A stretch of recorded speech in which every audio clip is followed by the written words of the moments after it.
Mesdames et messieurs, bonjour. Je me présente, je suis Fatem Elbez.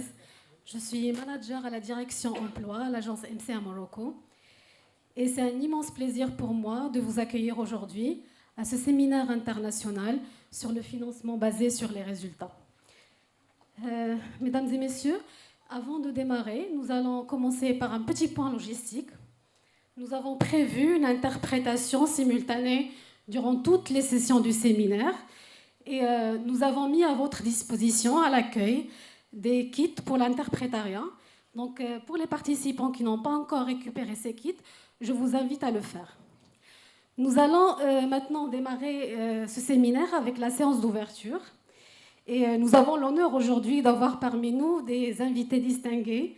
Et je vais commencer par inviter Monsieur le ministre de l'inclusion économique, de la petite entreprise, de l'emploi et des compétences pour faire le premier mot d'ouverture. Monsieur le ministre, la parole est à vous. Donc, très heureux de prendre part à cette série d'ateliers, je vais les appeler comme ça. Et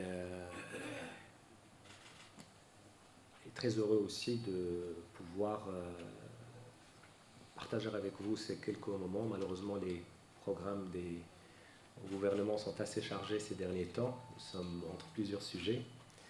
Mais il est important de soutenir cet effort de réflexion que vous allez déployer pendant ces 48 heures. Et que vous en avez pour 2 jours, ou là c'est pour 2 jours. Ces 48 heures autour d'un sujet qui est très important, c'est vrai, un peu mitigé, hein, le financement basé sur le résultat, globalement. Mais je pense que vous aurez le temps de nous faire la démonstration éventuellement inverse sur la pertinence de cette méthode par rapport à notre pays et à la nature des projets qui sont les nôtres aujourd'hui. Typiquement, le financement basé sur le résultat est un financement qui permet non pas d'inventer les programmes ou de créer les produits ou les offres ou les services. Il faut bien le positionner. Hein. Il permet de les améliorer. Et il permet effectivement de poser les bases d'une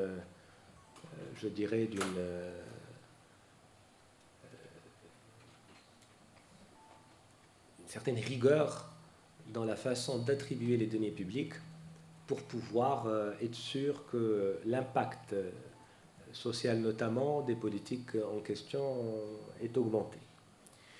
C'est une question qui est naturellement fondamentale. Mais il est un peu critiqué aussi du fait que le coût du système de mesure qui est déployé, des fois, peut-être pour ces petits projets s'ils sont petits, ou pour ces pays qui sont à revenus faibles ou intermédiaires, peut s'avérer onéreux.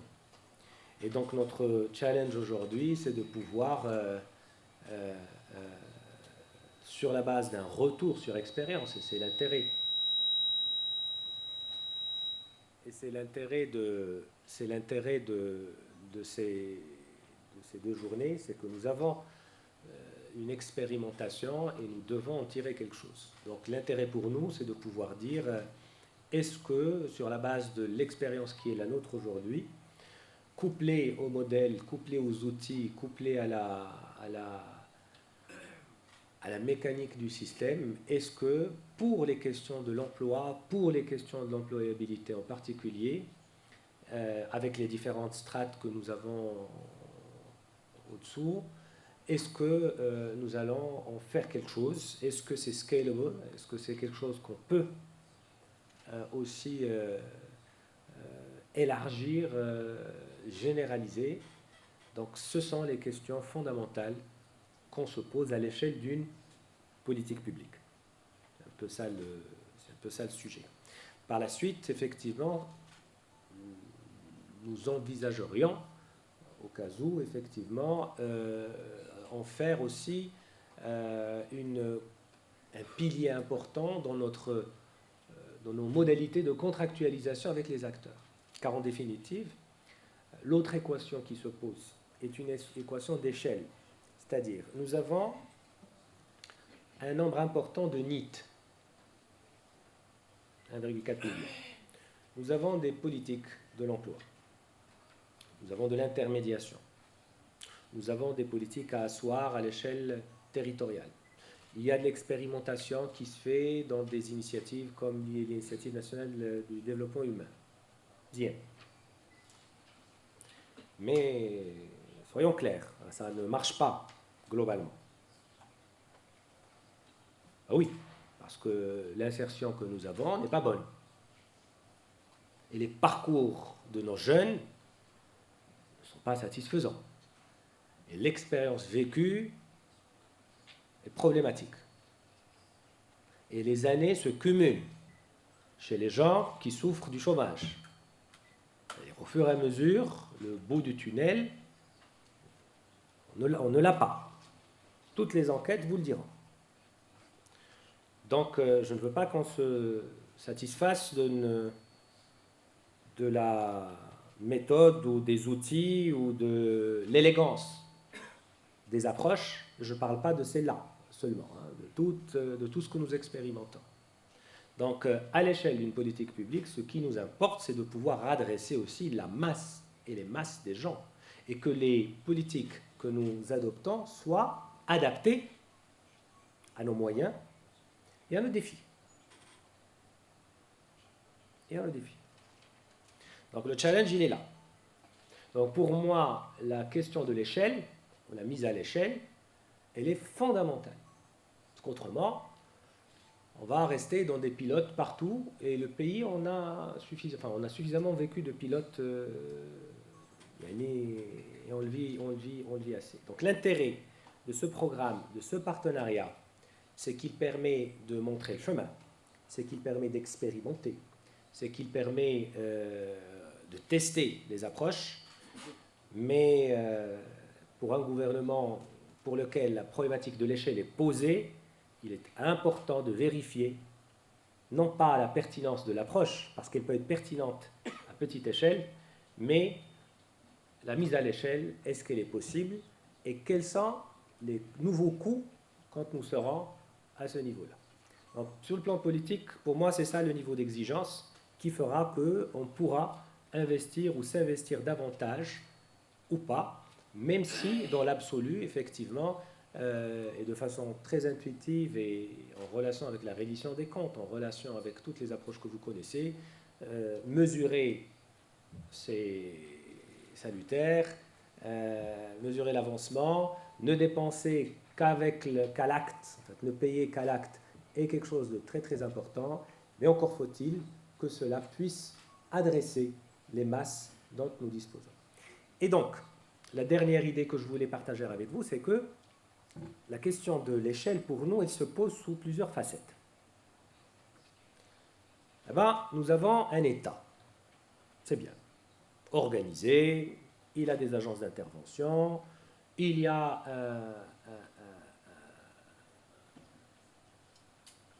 un système ou un écosystème de société civile, d'acteurs dans le privé, des ONG qui sont importants, qui développent de l'expertise, qui connaissent le terrain, qui confrontent les difficultés chaque jour. L'État, dans le passé, a privilégié une action un peu isolée, je vais le dire comme ça, c'est-à-dire travailler à travers ses propres ressources, directement. C'est la discussion éternelle que nous avons dans les lois de finances. On débarque, et avec les députés, notre discussion, c'est combien de nouvelles agences de l'ANAPEC, par exemple, vous allez rajouter. Est-ce que vous avez tel ou tel profil que vous allez rajouter? Comment vous allez aborder la question de l'entrepreneuriat? Combien de conseillers d'emploi? Combien de ceci, de cela, etc. Donc c'est une approche quantitative qui a ses limites, et je peux vous assurer que nous l'avons déjà atteinte. Donc pour nous, pour pouvoir adresser notre population dans les territoires notamment, c'est en mode partenarial qu'il va falloir le faire. Alors ce mode partenarial a besoin d'un modèle. Il a besoin d'un modèle.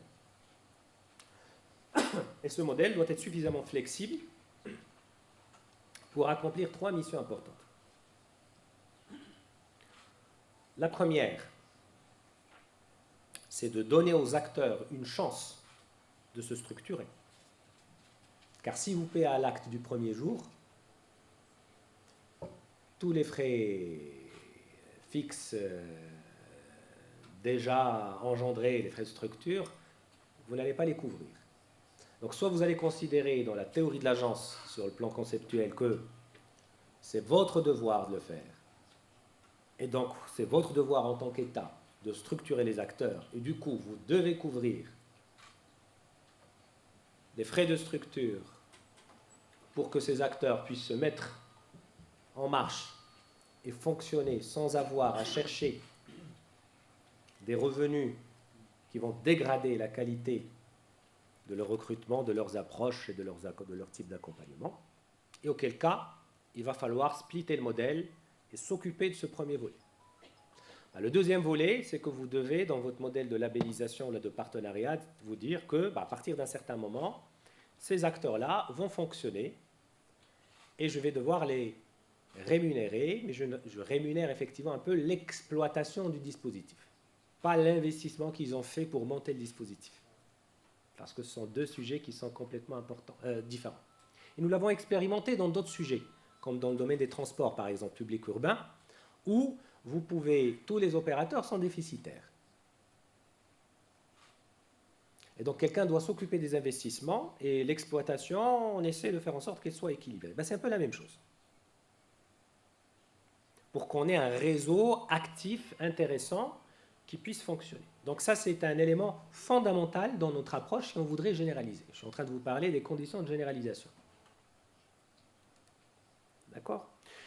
Troisième chose, il faut qu'il y ait des strates, et il faut qu'il y ait des champions dans cette affaire. Soit on ne les a pas encore, soit ils ne sont pas encore reconnus à leur juste valeur.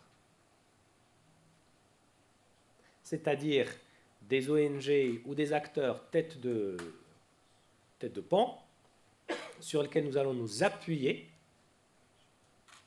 pour pouvoir adresser les masses.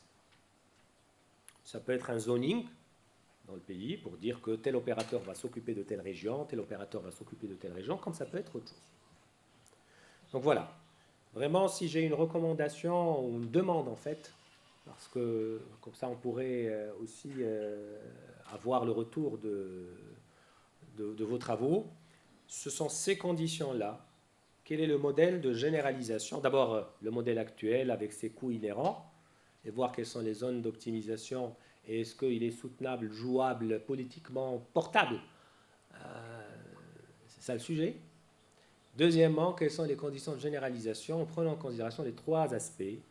L'aspect d'investissement de départ, pour simplifier, l'aspect d'exploitation ou d'activité permanente qui permet de SMITO, et troisièmement, l'aspect, naturellement, de développement qui va permettre à ce qu'on ait des acteurs vraiment de grande envergure. Et dites-vous qu'avec le temps, ça peut vraiment évoluer, à l'instar de ce qui se fait aujourd'hui pour le préscolaire. Et le roi, comme le préscolaire, c'est un secteur, c'est connu, il y a des enfants qui rentrent dans une classe, le modèle est là, la classe est là, il faut rentrer, après, etc. Après, les optimisations sont connues. Enfin, elles ne sont pas connues, mais dans le leadership, c'est ce qu'on appelle, c'est un challenge technique. Il n'est pas adaptatif. Là, c'est compliqué. Là, vous êtes en contact avec la rue. Les gens qui vont transiter par les espaces sont des gens qui ne sont pas homogènes, ni en âge, ni en qualification, ni en prerequisites. Et puis ils vont transiter, et après c'est la jungle. Hein. Est-ce que c'est le secteur privé? Est-ce que c'est la coopérative? Est-ce que c'est le public? Est-ce que c'est l'auto-emploi? Donc après, vous voyez, c'est ouvert à l'entrée et à la sortie. Donc d'où la difficulté et la complexité du système. Donc c'est un peu plus compliqué de structurer, d'avoir des acteurs qui font le tour de la question avec autant d'assurance. Ça ne dépend pas que de la qualité de la prestation de celui qui va accompagner ces jeunes, ça dépend de la dynamique économique, ça dépend de la connexion aux employeurs, ça dépend je dirais, du schéma institutionnel qui est sur place. Bon, ça dépend, vous êtes des experts, vous connaissez le sujet. Donc voilà, je voulais juste vous transmettre, je dirais, l'intérêt qui est le mien aujourd'hui par rapport à la question que vous débattez aujourd'hui. J'ai vu dans le programme qu'il y avait pas mal de témoignages, d'expériences dans un certain nombre de pays. Donc je suis très content d'accueillir nos invités, our guests, pour qu'ils nous parlent aussi de ce qu'ils ont fait, de ce qu'ils ont pu en dégager et de pouvoir, pourquoi pas, inspirer aussi notre expérience. Mais j'invite également tous ceux et toutes celles qui ont produit des choses dans notre pays à pouvoir en faire le témoignage. Mais ne perdez pas de vue, s'il vous plaît. Ne perdez pas de vue l'objectif, le cap. Le cap, ce n'est pas vos associations, vos organisations, les échelles sur lesquelles vous travaillez aujourd'hui. Vous pouvez être très fiers de ce que vous faites, et nous sommes fiers de ce que vous faites. Mais n'oubliez pas que le problème n'est pas résolu, qu'il y a des centaines de milliers de personnes qui attendent, et ce n'est pas avec des approches fractionnées que nous y arriverons. Merci.